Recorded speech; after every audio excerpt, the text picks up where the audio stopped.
Navya miss ആണ്. മകളെ, നമ്മളോട് എക്സാമിന് ചോദിക്കുന്ന ഒരു ഇമ്പോർട്ടൻറ്റ് ക്വസ്റ്റ്യൻ ആണ് നമ്മളിന്ന് ഡിസ്കസ് ചെയ്യാൻ പോകുന്നത്. ഇമ്പോർട്ടൻ്റ് ആണെന്ന് ആയതുകൊണ്ട് തന്നെ നിങ്ങൾ എന്ത് ചെയ്യുക, ആദ്യം തൊട്ട് അവസാനം വരെ സ്കിപ്പ് ചെയ്യാതെ കാണുക. ആൻഡ് ഓഫ് കോഴ്സ് നിങ്ങളുടെ ഫ്രണ്ട്സിന് ഷെയർ ചെയ്ത് കൊടുക്കുക കേട്ടോ.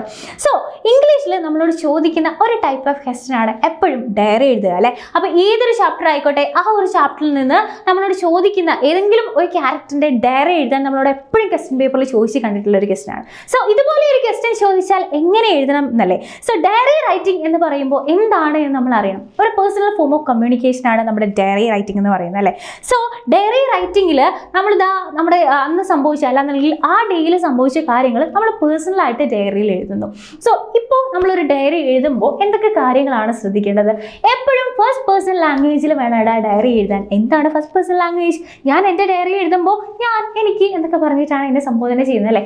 ഐ മീ ഒക്കെയാണ് യൂസ് ചെയ്യുന്നത്. അപ്പോൾ ഇതാണ് ഫസ്റ്റ് പേഴ്സൺ ലാംഗ്വേജ് എന്ന് പറയുന്നത്. മാത്രമല്ല ഡയറി എഴുതുമ്പോൾ നമ്മൾ ശ്രദ്ധിക്കേണ്ട കാര്യം എന്താണ്? എപ്പോഴും ഡേറ്റും ഡിയും വേണം അല്ലേ. ഡേറ്റും ഡിയും വേണം. ഡിയും ഡേറ്റും ഇട്ടതിന് ശേഷം നമുക്ക് വേണമെങ്കിൽ ഇറ്റ് വാസ് ആൻ അൺഫോർഗെറ്റബിൾ ഡേ എന്നൊക്കെ പറഞ്ഞിട്ട് നമുക്ക് എഴുതി സ്റ്റാർട്ട് ചെയ്യാം. അല്ലാന്നുണ്ടെങ്കിൽ വേണമെന്നുണ്ടെങ്കിൽ ഡയറി ഒന്ന് അഭിസംബോധന ചെയ്ത് ഡിയർ ഡയറി എന്ന് പറഞ്ഞിട്ട് നമുക്ക് സ്റ്റാർട്ട് ചെയ്യാം. അപ്പോൾ പല രീതിയിൽ നമുക്ക് എന്ത് ചെയ്യാം, ഡയറി റൈറ്റിംഗ് നമുക്ക് സ്റ്റാർട്ട് ചെയ്യാം. സോ ശ്രദ്ധിക്കേണ്ട ടിപ്സ് കാര്യങ്ങൾ എന്താണെന്ന് ചോദിച്ചാൽ, ഒരു സ്ട്രൈക്കിംഗ് ആയിട്ടുള്ള ഓപ്പണിംഗ് വേണം. ഇറ്റ് വാസ് ആൻ അൺഫോർഗെറ്റബിൾ ഡേ എന്ന് പറയുന്നത് ഒരു സ്ട്രൈക്കിംഗ് ആയിട്ടുള്ള ഓപ്പണിംഗ് ആണ് അല്ലേ. ഒരിക്കലും മറക്കാൻ പറ്റാത്തൊരു ദിവസമായിരുന്നു. എന്നിട്ട് ആ ദിവസം സംഭവിച്ച കാര്യങ്ങൾ, അല്ലാന്നുണ്ടെങ്കിൽ ഈ ക്യാരക്ടറിൻ്റെ എന്തൊക്കെയാണ് ഇവിടെ സംഭവിച്ചത്, അല്ലെങ്കിൽ ആ ക്യാരക്ടറിൻ്റെ തോട്ട്സ്, ഫീലിങ്സ്, സന്തോഷം, സങ്കടം, ഇതൊക്കെ നമുക്ക് എവിടെ ആഡ് ചെയ്യാം, ഡയറിയിൽ ആഡ് ചെയ്യാം. അപ്പോൾ സ്ട്രൈക്കിംഗ് ഓപ്പണിംഗ് വേണം. പിന്നെ മിസ് പറഞ്ഞതുപോലെ എന്താണ്, ഫസ്റ്റ് പേഴ്സൺ ലാംഗ്വേജിലായിരിക്കണം ഇത് എഴുതേണ്ടത്. ക്യാരക്ടറിൻ്റെ ഫീലിങ്സും തോട്ട്സും എല്ലാം നമുക്ക് എവിടെ ആഡ് ചെയ്യാം, നമുക്ക് ഡയറിയിൽ ഇൻക്ലൂഡ് ചെയ്യാം. ആൻഡ് എൻഡിങ് നമുക്കൊരു ഹോപ്പോട് കൂടിയിട്ട് വേണമെന്നുണ്ടെങ്കിൽ നമുക്ക് എൻഡ് ചെയ്യാം.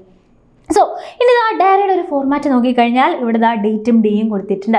എന്നിട്ട് ഇതാ ഡിയർ ഡയറി എന്ന് പറഞ്ഞിട്ട് വേണമെങ്കിൽ സ്റ്റാർട്ട് ചെയ്യാം. പിന്നെ ഡയറിയുടെ ബോഡി അല്ലേ, ഫസ്റ്റ് പേഴ്സണിലാണ് എഴുതേണ്ടത്, എങ്ങനെയാണ് നമുക്ക് ഫീൽ ചെയ്തത്, ആ കാര്യങ്ങൾ ഓണസ്റ്റ് ആയിട്ട് നമുക്ക് ഡയറിയിൽ എഴുതാം. നമുക്കുള്ള ഹോപ്സും എക്സ്പെക്ടേഷൻസും നമുക്ക് എന്ത് ചെയ്യാം, നമുക്ക് ഈ ഒരു ഡയറിയിൽ എഴുതാം. സോ ഏതൊരു ക്ലാസ്സിലും അല്ലാന്നുണ്ടെങ്കിൽ ഏതൊരു ക്വസ്റ്റ്യൻ പേപ്പറിൽ ഏതൊരു ചാപ്റ്ററിൽ നിന്നും നമ്മളോട് ഡയറി എഴുതാൻ ചോദിച്ചാൽ ഇത്രയും കാര്യങ്ങൾ നിങ്ങൾ ശ്രദ്ധിക്കുക.